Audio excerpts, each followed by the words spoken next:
نحمدہ و نصلی علی رسول الکریم بسم اللہ الرحمن الرحیم رب اشرح لی صدری ویسر لی امری واحلل عقدۃ من لسانی یفقہوا قولی صدق اللہ العظیم۔ معزز خواتین حضرات، آج کل بھارت کے اندر جو ایک سٹیزن بل کی امینڈمنٹ آئی ہوئی ہے اس پر بہت شور مچا ہوا ہے، اور خصوصاً بھارت میں رہنے والے مسلمان جو ہیں اس سے شدید پریشان ہیں، اور پاکستان کے اندر بھی جو لوگ گفتگو کر رہے ہیں وہ اس حوالے سے کر رہے ہیں کہ آج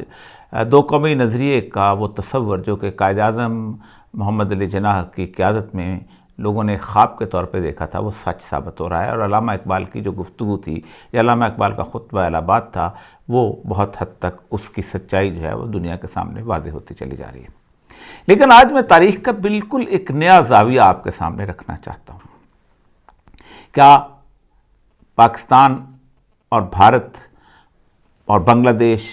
اور برما اور سری لنکا کے اندر رہنے والے جو مسلمان تھے، جو برٹش انڈیا کے بیسیکلی مسلمان تھے، کیا ان کے درمیان جو گزشتہ 100 سال کی تحریک تھی وہ خالصتاً دن دو اصحاب کے کہنے کے اوپر، ان کی باتوں کے اوپر، ان کی گفتگو کے اوپر جاگ اٹھی تھی؟ ایسا نہیں ہے۔ اور کیا ایک صدیوں سے دیوبند کی تحریک، بریلی کی تحریک، شیعہ علماء کی تحریک، اہل حدیث علماء کی تحریک تھی جنہوں نے اسے زندہ رکھا؟ نہیں، ایسا نہیں ہے۔ آپ اندازہ کریں کہ یہ تمام تر جتنے بھی ہمارے مذہبی مفکرین تھے اور ہمارے ایون سیاسی مفکرین جو تھے وہ بھی بہت عرصہ تک ایک محبت کا، یگانگت کا درس دیتے رہے اور کہتے رہے کہ چونکہ ایک صدیوں سے ہم ساتھ چلے آ رہے ہیں، 3000 سال سے پرانی انڈیا کی تہذیب ہے جو ایک ہندوؤں کی ہے، اور اس میں 1000 سال تو ہے وہ مسلمانوں کا حصہ ہے، اور اس کے بارے میں اکثر بتایا کرتے تھے کہ مسلمانوں کی بہت بڑی جو ہے کنٹریبیوشن ہے اس معاشرے کے اندر۔ تمام تر آپ کبھی غور کریں اس گنگا جمنی کلچر کا یا اس بھارت کے یا اس ہندوستان کے کلچر کا، تو اس میں آپ کو 80% جو اس کی ترتیب نظر آئے گی، جو کنٹریبیوشن نظر آئے گی، وہ مسلمانوں کی نظر آئے گی۔ آپ حیران ہوں گے کہ آپ کبھی گننا شروع ہو جائیں کہ کباب کون لے کے آیا، بریانی کون لے کے آیا، پلاؤ کون لے کے آیا، اور اس کے ساتھ اور شامی کباب کون لے کے آیا، نہاری کون لے کے آیا، ساری چیزیں وہ جو سینٹرل ایشیا کا ٹیسٹ تھا وہ یہاں پر آیا۔ اس کے ساتھ ساتھ اور بھی آگے آپ چلتے جائیں تو آپ حیران ہوں گے کہ غزل کہاں سے آئی، مرثیہ کہاں سے آیا، ربائی کہاں سے آئی، مثنوی سیر البیان جو ہے وہ زہر عشق، مثنوی زہر عشق جو ہے وہ کہاں سے آئی، یہ سارے کے سارے یہ بھی وہی مسلمانوں کی اس ٹریڈیشن سے جہاں سے چلے آ رہے تھے۔ پھر اس کے بعد رباب کہاں سے آیا، طبلہ کہاں سے آیا، ستار کہاں سے آیا، اور یہ ساری کے سارے آلات موسیقی، خصوصاً اگر خسرو کو نکال دیا جائے تو ظاہر بات ہے یہاں کے تو گیت مکمل نہیں ہوتے شادیوں کے۔ پھر لباس کے جہاں تک تعلق ہے، شیروانی کہاں سے آئی، اشکن کہاں سے آئی، پاجامہ کہاں سے آیا، شلوار قمیض کہاں سے آئی، کرتا کہاں سے آیا، غرارہ کہاں سے آیا، شرارہ کہاں سے آیا، لہنگا کہاں سے آیا، یہ بھی سارے کا سارا۔ پھر عمارات کے اندر آپ لوگ دیکھیں کہ یہ جو گنبد کہاں سے آ گیا، مربت کاری کہاں سے آ گئی، نقاشی کاری کہاں سے آ گئی، کیلیگرافی کہاں، یہ سب بہت بڑی کنٹریبیوشن تھی، اور وہ اکثر اوقات اس کو ساتھ ملا کے چلتے رہتے تھے۔ لیکن 1920 کے آس پاس بہت ساری تبدیلیاں آئی ہیں۔ اس کی ایک بنیادی وجہ یہ تھی کہ انگریز نے اس پورے معاشرے کے اندر ایک چھپے ہوئے نفرت کے الاؤ کو بھڑکانے کی کوشش کی، اور وہ الاؤ جو تھا وہ کسی حد تک اس کو کیش کیا، وہ تو ہندو تھے۔ شدی کی جو تحریک ہے بڑی کمال تحریک تھی، اور اس کی کوکھ سے یا اس کی راکھ سے RSS کی تحریک جو ہے وہ ابھری ہے۔ اور شدی کی تحریک یہ تھی کہ وہ کہتے تھے کہ گھر واپسی، یعنی وہ لوگ جو کہ یہاں کے رہنے والے لوگ ہیں، جو یہاں کی رہنے والی قومیں ہیں، ان قوموں کو دوبارہ ہندو بنانا چاہیے، یعنی شدھ کرنا ان کو واپس لے کے آنا۔ اس تحریک کی کوکھ سے پھر ساورکر کی اور گولوارکر کی وہ تحریک اٹھی ہے جسے ہم راشٹریہ سیوک سنگھ کہتے ہیں، لیکن اس پہ ہم بحث نہیں کرنا چاہتے۔ اس دوران مسلمانوں کی ساری جو توجہ تھی وہ یہ تھی کہ اس پورے معاشرے کے اندر جو کہ اب انگریز کا معاشرہ بن چکا ہوا ہے، جس میں ہندو جو ہے وہ انگریز کے ساتھ بہت قریب ہو چکا ہوا ہے، اور وہ بہت زیادہ اس کی اپنا نوکریوں کے اندر بھی آ گیا ہے اور سیاسی طور پر بھی ساتھ ہو گیا ہے، اس کے ساتھ ہم نے کیسے اپنی مختصی اقلیت کو بچانا ہے۔ دو راستے چنے گئے تھے۔ ایک راستہ سر سید احمد خان کا تھا کہ ہم بھی اسی طرح کی انگریزی سیکھیں، ہم بھی اسی طرح آگے بڑھیں، ہم بھی اس طرح کے نوکریوں کے اندر حصہ لیں، اور ہم انگریز کے ساتھ وفاداری کا ثبوت دیتے ہوئے ہم اس کے ساتھ ایک ساتھی بن جائیں، اور رسالہ اسباب بغاوت ہند جو انہوں نے لکھی ہے اس کے اندر وغیرہ ثابت کرنے کی کوشش کی۔ دوسرا نظریہ دیوبند کا اور باقی علماء کا تھا کہ ٹھیک ہے، ہم کم از کم اپنے دین کی اساس کو بچا لیں، اپنے مدرسے علیحدہ کر لیں، سارا کچھ علیحدہ کر لیں، لیکن ہم اس معاشرے کے اندر لڑ نہیں سکتے۔ دونوں تنظیمیں جو بنی ہیں، کانگریس اور مسلم لیگ، ان دونوں کو آپ اندازہ کریں کہ ان کو ایک سوشل تنظیم کے طور پہ آگے لے کے جایا تھا۔ ان کا سیاسی مقاصد اتنے زیادہ نہیں تھے، اور دونوں کو قائم کرنے والے جو تھے وہ بنیادی طور پہ انگریز تھے، اور انہوں نے مسلمانوں کو اور ہندوؤں کو ایک علیحدہ کمیونٹی کے طور پر ایک انگریز کی جیسے کہتے ہیں وفادار کے طور پہ، اور اس معاشرے کو آگے بڑھانے کے طور پے، اور اس کے اندر اس زمانے کی جسے این جی اوز کہتے ہیں وہ ہوتی تھی، جیسے راجا رام موہن رائے کی موومنٹ تھی، جیسے علی گڑھ کی موومنٹ تھی۔ یہ سارے کے سارے جو تھے بہت مدتوں تک، یہاں تک کہ 1920 کی جو پہلی سیاسی موومنٹ چلی ہے وہ تھی تحریک خلافت، وہ بھی برصغیر پاک و ہند کے مسلمانوں کے لیے نہیں تھی، وہ خلافت کے نعرے کے لیے تھی، اور ایک سیاسی طور پہ صورتحال تھی جس میں گاندھی جیسے آدمی نے ساتھ دیا، اور گاندھی سے کہا جاتا تھا کہ آپ مجھے بتائیے کہ آپ کون سی ایسی تحریک ہے جس کو آپ اون کرتے ہیں کہ جب واقعی برصغیر کے اندر انقلاب لانے والی تھی، تو وہ کہتے کہ میں اگر ساری کی ساری تحریکوں کو ترک کر دینا پڑ جائے، ان کے ساتھ اپنی وابستگی ختم کرنے جائے، تو میں خلافت موومنٹ کو اپنے لیے ایک اعزاز سمجھوں گا، کیونکہ یہ پہلی دفعہ برصغیر پاک و ہند کے لوگوں کو ایک سیاسی شعور کی طرف لے کے آئی تھی کہ تم لوگوں نے ایک حکومت بھی کرنی ہے، یہ تو حکومت تمہارا بھی حق ہے۔ لیکن اس سارے سیلاب کے اندر آپ اندازہ کریں کہ خواہ مسلم لیگ کی سیاست کو لے لیں اور خواہ کسی اور سیاست کو لے لیں، ایون قائد اعظم محمد علی جناح اور علامہ اقبال کے معاملات کو بھی لے لیں، تو اس حد تک جسے کہتے ہیں اس نے خطرے کی بو نہیں پہچانی تھی کہ وہ ایک دو قومی نظریے کی اس طرح کی تحریک لے کے اٹھے۔ یہ الگ بات ہے کہ علامہ اقبال نے شاعری کے اندر مسلم امہ کا علیحدہ تصور پیش کیا، مغرب کے بھی خلاف، باقی لوگوں سے تمام کلچروں کے خلاف، خواب اپنی ملت پر قیاس اقوام مغرب کا نہ کر، خاص ہے ترکیب میں قوم رسول ہاشمی، اور ان تازہ خداؤں میں بڑا سب سے وطن ہے، جو پیرہن اس کا ہے وہ مذہب کا کفن ہے، بہت کچھ لکھا۔ لیکن ایک ایسا منظر ہے جس کے اوپر کتابیں لکھی جانی چاہیے، اور وہ یہ تھا کہ دو لوگوں نے برصغیر پاک و ہند میں جو دو قومی نظریہ اس کی بنیاد رکھی، دو قسم کے لوگوں نے۔ ایک وہ تھے جو شاتم رسول صلی اللہ علیہ وآلہ وسلم تھے کہ جنہوں نے بار بار رسول اکرم صلی اللہ علیہ وسلم کی توہین کی، اور دوسرے وہ تھے کہ جنہوں نے اس کے مطابق کھڑے ہو کے جانیں دیں یا لوگوں کی جانیں لیں۔ ایک لمبی فہرست ہے جس کو آج بیان نہیں کیا جاتا۔ یعنی آپ اندازہ کریں کہ غازی علم الدین نے جس وقت راجپال کو مارا ہے، جو ناشر تھا جس نے اس شاتم رسول کی کتاب رنگیلا رسول چھاپی تھی، اس وقت تک 1924 کے آس پاس کسی طور پر بھی یہاں دو قومی نظریہ نام کی کوئی چیز نہیں تھی۔ اس وقت سب ایون قائد اعظم محمد علی جناح جیسے آدمی جو تھے وہ ہندو مسلم اتحاد کے دائی تھے، اور ایک قوم کے طور پر رہنے والے کی صورتحال بات حسین احمد مدنی جو تھے وہ بھی ایسی صورتحال تھی۔ واحد ایسی کیفیت تھی کہ اس میں دونوں قوموں نے یہ ریلائز کر لیا کہ ہندو جو ہے وہ بنیادی طور پر ہماری اس حد تک توہین کے اوپر اتر آتا ہے کہ ہمارے سید الانبیاء صلی اللہ علیہ وسلم کی توہین کرنے سے بھی وہ پیچھے نہیں ہٹتا۔ حیدرآباد کا جو مشہور کیس ہے جس میں سر شفیع مرحوم پیش ہوئے تھے، تو اس نے انگریز نے اس سے پوچھا، جس میں ایک خانسامہ نے اپنی مالکن کو قتل کر دیا تھا، تو اس نے انگریز نے اس سے پوچھا کہ آپ جیسا آکسفورڈ کا پڑھا ہوا اور بیرسٹر آدمی جو ہے وہ بھی ایسی آرگومنٹ کر رہا ہے، تو وہ رو پڑے، آنسوں سے رو پڑے، اور کہنے لگے کہ دیکھو آپ کو اندازہ نہیں کہ جتنی اس سید الانبیاء صلی اللہ علیہ وسلم کی ذات کے ساتھ مسلمانوں کو محبت اور عشق ہے، اگر میں بھی اس کی جگہ ہوتا تو شاید میں بھی اس کو قتل کر دیتا۔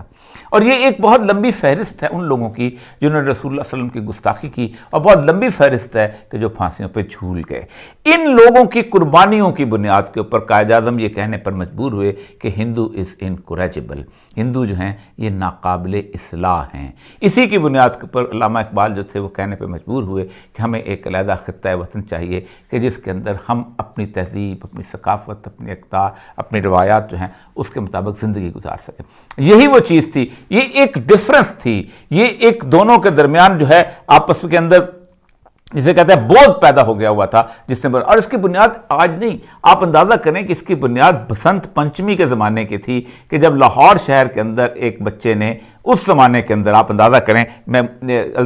سلاطین دہلی کے کسی زمانے کے اندر تھا کہ اس نے گستاخ رسول اللہ علیہ وسلم کی گستاخی کی تھی اور اس کو سزا دی گئی تھی، اور ہندو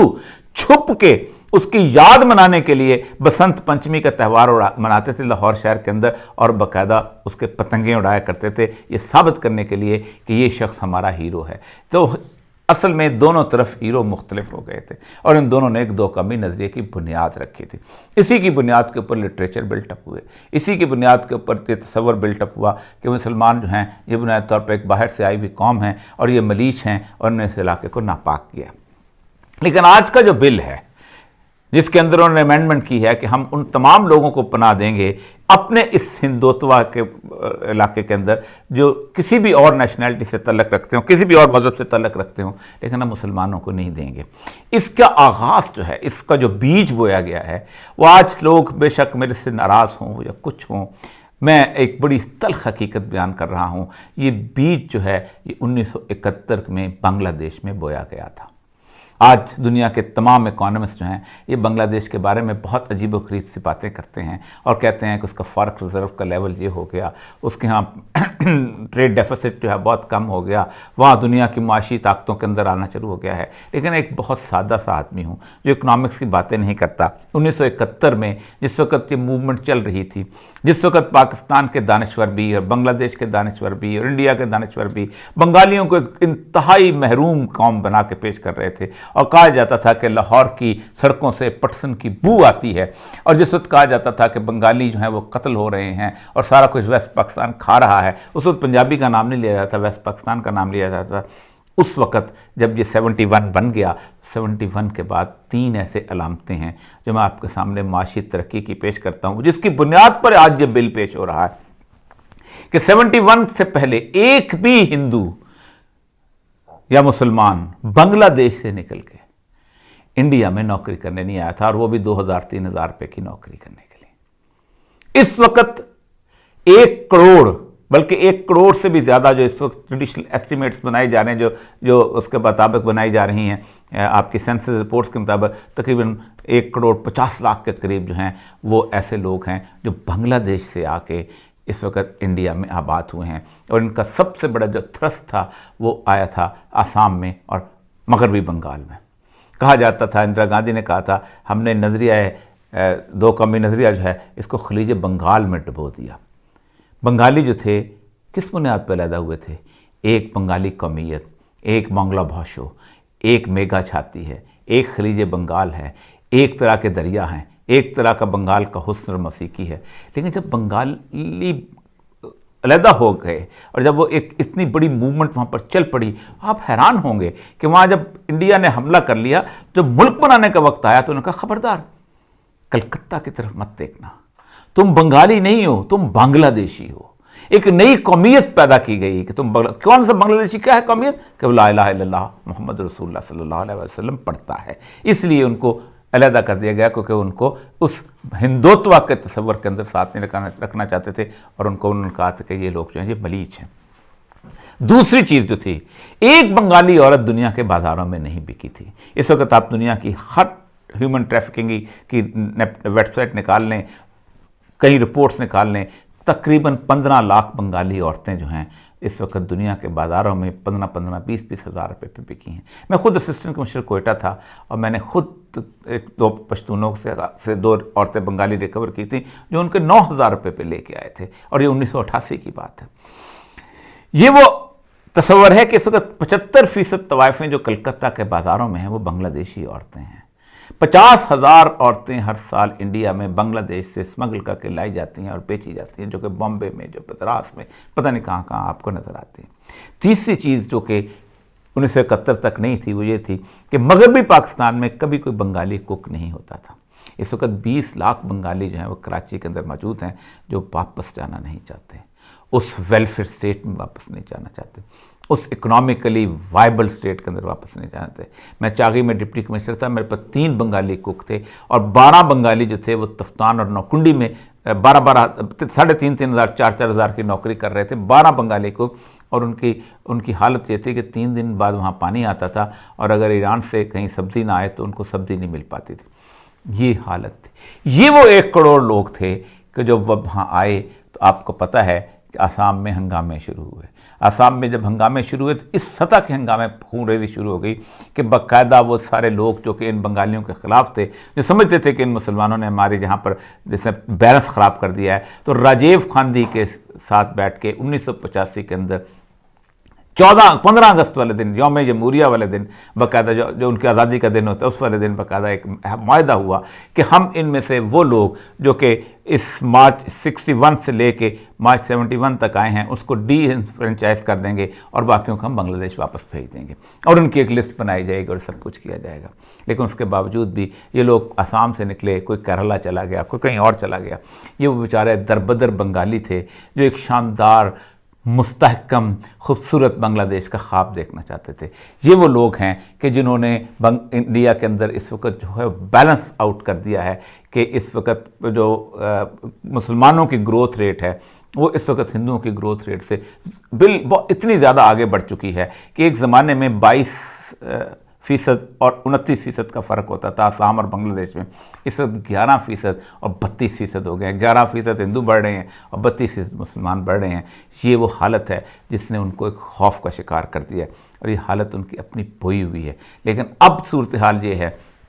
کہ اب یہ 25 کروڑ مسلمان جو کہ بھارت کے اندر رہتے ہیں، ان کے ساتھ وہ وہی سلوک کرنا چاہتے ہیں کہ جو برما نے روہنگیا کے ساتھ کیا، کہ ایک ایسی قوم جو 40 لاکھ پر مبنی ہے لیکن پوری دنیا میں ان پاس کوئی نہ پاسپورٹ ہے، نہ شناختی کارڈ ہے، نہ زمین ہے اور نہ وطن ہے، اور یہاں پر بھی وہی صورتحال کرنا چاہتے ہیں کیونکہ وہ انہوں نے تجربہ کر لیا ہے کہ ہم ان کو ڈیٹینشن سینٹرز میں رکھیں گے۔ لیکن انہیں اندازہ نہیں ہے کہ 25 کروڑ بہت بڑی قوم ہوتی ہے۔ یہ 25 کروڑ لوگ جو ہیں یہ پورے بھارت کو ایک سیریا کے اندر، شام کے اندر تبدیل کر سکتے ہیں، اور پھر اس کے بعد جو ہے حالات جو ہیں انتہائی شدید جسے کہتے ہیں تباہی اور بربادی کی طرف آ جائیں گے۔ آج صرف بتانے کا صرف مقصد یہ تھا کہ علامہ اقبال ہوتے یا قائد اعظم ہوتے یا کوئی بھی عالم دین ہوتا، اگر 1901 سے لے کے 1925 تک وہ جو شاتم رسول کے خلاف اٹھنے والے لوگ، رسول اللہ صلی اللہ علیہ وسلم کی حرمت پر قربان ہونے والے لوگ نہ ہوتے تو اس بر صغیر پاک و ہند میں یہ تقسیم جو ہے پتہ نہ چل سکتی کہ ہندو کتنا نفرت کرتا ہے آپ سے اور آپ رسول اللہ صلی اللہ علیہ وسلم کی ذات سے اور اسلام سے، اور اس کے رسول اللہ صلی اللہ علیہ وسلم کے لیے جان کی قربانی دینے والے لوگ کتنے موجود ہیں۔ ان لوگوں کے خون سے یہ دو قومی نظریہ آیا، ان لوگوں کے خون سے تفریق آئی، اور آج ریلائز کرنا چاہیے آج کے دن جو شخص بھی کھڑا ہوگا اس سارے ظلم کے خلاف تو انہیں سب سے پہلے سید الانبیاء صلی اللہ علیہ وسلم کے ان شاخ کو سلام کرنا چاہیے۔ اجازت دیجیے، اللہ نگہبان۔